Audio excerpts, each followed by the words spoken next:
Hello everybody, welcome to our channel, our health and wellness. So today we are going to discuss about different biomolecules. Biomolecules ऐसे macromolecules होते हैं हमारे biological system के जो हमारे normal growth and maintenance के लिए ज़रूरी होते हैं. बायोमोलिक्यूल्स के डिफरेंट टाइप्स हो जाते हैं आपके carbohydrates, proteins, fatty acids, enzymes, hormones, nucleic acids, vitamins etcetera.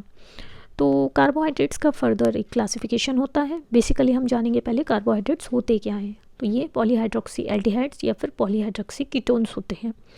Classification की बात करेंगे तो सबसे पहले आ जाता है आपके मोनोसेक्राइड्स. मोनोसेक्राइड्स ऐसे कार्बोहाइड्रेट हैं जिनमें एक सेक्राइड यूनिट होता है.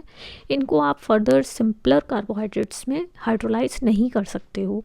एग्जाम्पल हो जाता है आपका फ्रक्टोज एंड ग्लूकोज. ओलिगोसेक्राइड्स की बात करें तो ये ऐसे कार्बोहाइड्रेट्स हैं जिनमें 2 से 10 सेक्राइड यूनिट्स हो सकते हैं, जैसे lactose, maltose, sucrose etcetera.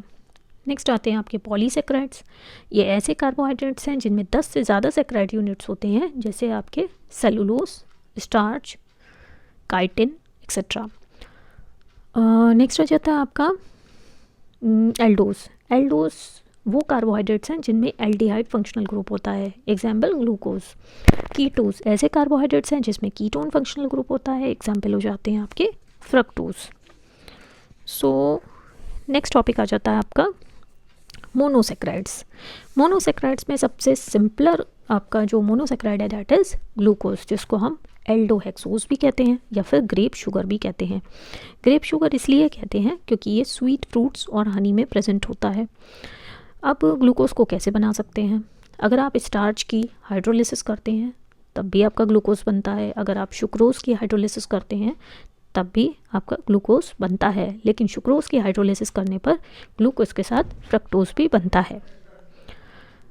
Structure की बात करें तो इसको हम डेक्सट्रोज भी कहते हैं. इसका रिंग स्ट्रक्चर भी होता है और ओपन स्ट्रेट चेन स्ट्रक्चर भी होता है. नेक्स्ट हम बात करेंगे reducing and non reducing sugars की.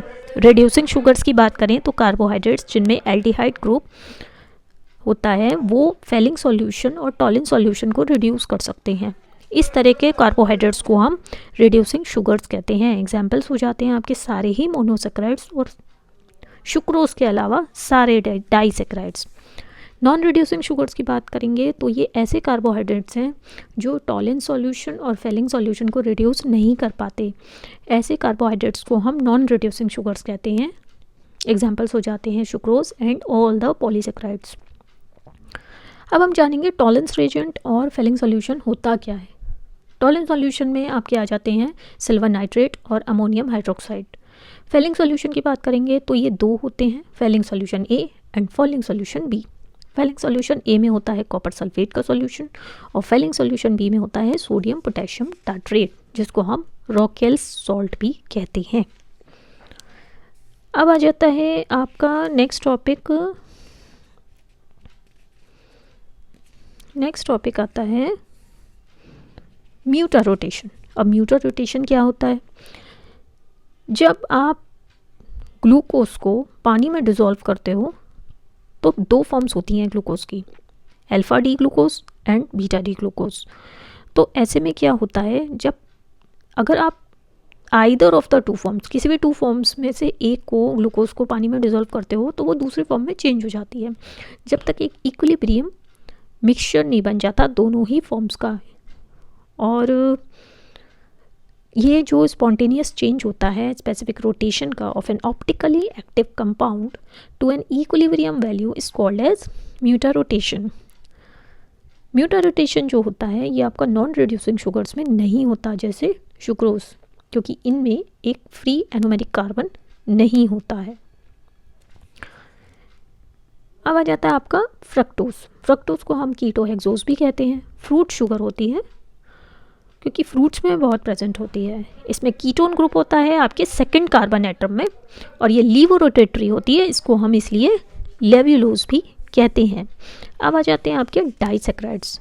डाइसेक्राइड्स की बात करें तो ये ऐसे कार्बोहाइड्रेट्स हैं जिनमें 2 सेम और डिफरेंट मोनोसेक्राइड्स हो सकते हैं और इनका जो आपस में बॉन्ड होता है that is called glycosidic linkage. This bond is produced due to loss of water between the 2 units of monosaccharides. इसके एग्जाम्पल्स हो जाते हैं आपके सुक्रोज, माल्टोज, लैक्टोज। पॉलीसेक्राइड्स की बात करें, सबसे कॉमन कार्बोहाइड्रेट्स होते हैं, इसके एग्जांपल्स हो जाते हैं आपके स्टार्च, जिसमें एमाइलोज और एमाइलोपेक्टिन होता है। सेलुलोज हो जाता है, सेलुलोज आपका एक कॉम्प्लेक्स कार्बोहाइड्रेट है। नेक्स्ट आ जाता है ग्लाइकोजन। इम्पॉर्टेंस ऑफ कार्बोहाइड्रेट्स की बात करेंगे तो ये एक फूड मटेरियल फॉर एनिमल्स की तरह होते हैं, one of the main micronutrients होते हैं। Carbohydrates are stored as glycogen in liver and muscles, और इन प्लांट्स की बात करें तो it is stored as starch. Carbohydrates are body's primary source of energy. Carbohydrates provide approximately 4 kilocalories per gram. Glucose is the main fuel for brain and muscles. Carbohydrates improve digestion and prevent constipation. Cellulose की बात करें, plant cell walls बनाते हैं. Carbohydrates are the part of cell membranes as glycoproteins and glycolipids. Carbohydrates act as food material for animals. Carbohydrates act as a storage material for plants and animals. Carbohydrates are the structural material for plants. They act as building materials in the form of food. And carbohydrates are the raw material for papers, lacquers and textiles. अब आते हैं हम proteins में। Proteins ऐसे biomolecules हैं जिनमें amino acid monomers होते हैं जो आपस में पेप्टाइड बॉन्ड से बॉन्डेड होते हैं। अब ये अमाइनो एसिड क्या होते हैं? Amino acids are the organic compounds containing both carboxyl group and amino group. Properties की बात करेंगे तो अमाइनो एसिड्स कलरलेस होते हैं, क्रिस्टलाइन सॉलिड्स होते हैं, वाटर सॉल्युबल होते हैं और इनका मेल्टिंग पॉइंट काफ़ी हाई होता है। ग्लाइसिन को छोड़ के सारे ही naturally occurring amino acids optically active होते हैं क्योंकि इनका जो अल्फा कार्बन एटम है that is asymmetric. Amino acid both D L and forms में एग्जिस्ट करते हैं। ज़्यादातर अमाइनो एसिड्स एल फॉर्म में एग्जिस्ट करते हैं। सो क्लासिफिकेशन की बात करेंगे तो सबसे पहले हो जाता है on the basis of acidic and basic character. Acidic and bases character के बेसिस पे बात करेंगे तो कुछ होते हैं आपके एसिडिक अमीनो एसिड्स। ये वो अमीनो एसिड हैं जिनमें 2 कार्बोक्सिल ग्रुप होते हैं और 1 अमीनो ग्रुप होता है। एग्जाम्पल हो जाता है आपका glutamic acid and aspartic acid. Basic amino acid वो होते हैं जिनमें अमीनो एसिड जिनमें 2 अमीनो ग्रुप होते हैं और 1 कार्बोक्सिल ग्रुप होता है, जिसकी वजह से बेसिक नेचर आ जाता है अमीनो ग्रुप की वजह से। और एग्जाम्पल्स हो जाते हैं आपके histidine, arginine and lysine. Next आ जाते हैं आपके न्यूट्रल अमीनो एसिड। ये वो अमीनो एसिड हैं जिनमें 1 अमीनो ग्रुप होता है और 1 ही कार्बोक्सिल ग्रुप होता है, जिसकी वजह से इनका एसिडिक और बेसिक नेचर न्यूट्रलाइज हो जाता है। एग्जाम्पल हो जाते हैं आपके glycine, alanine and valine. On the basis of requirement की बात करेंगे तो हो जाते हैं आपके non essential amino acid and essential amino acid. Essential amino acid वो होते हैं जो हमारी बॉडी सिंथेसाइज नहीं करती लेकिन हमें एक्सटर्नली ज़रूरी होते हैं हमारे नॉर्मल बॉडी फंक्शंस के लिए।